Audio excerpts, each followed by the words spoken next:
Look back on it, what an incredible injustice this was.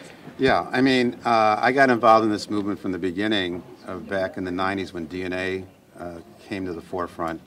And we were seeing more and more people exonerated because of DNA testing, which showed that eyewitness identification was probably the most unreliable kind of evidence in the criminal justice system. But we just assumed that people who get up on the witness stand and say, yeah, he did it, that the juries will believe it. But now we know from data that it's not true. And so I think this is a wake-up call to people to understand when somebody's accused of a crime and it's based on eyewitness identification, that it may not be what it's meant to be. And I have to also thank Eddie Vernon for coming forward. I mean, he had to hold this within his heart and mind for so many years. It just tore him up. And to get up in this courtroom and face cross-examination by the prosecutors and hearing him testify and what he went through is just amazing. And I think also the Scene magazine was able to track him down and his minister and put into motion chain of events, getting the Innocence Project in and eventually getting us involved. It was really a team effort.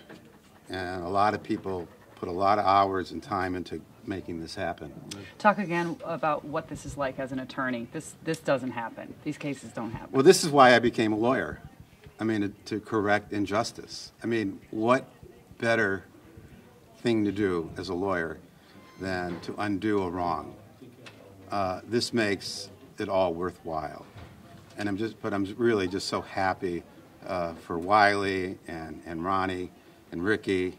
I hope that they can somehow repair the lost time and move forward in their lives and have a lot of peace and love in their lives and be able to live out the rest of their years knowing that they've accomplished something.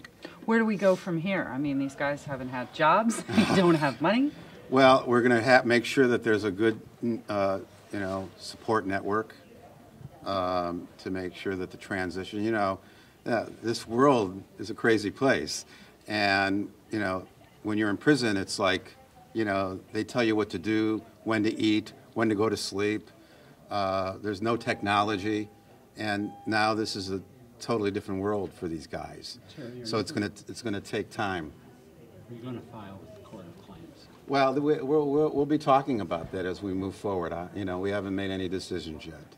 But I think that obviously they deserve some compensation for what they went through. But that's going to be left for another time. Okay, thank you, Chair.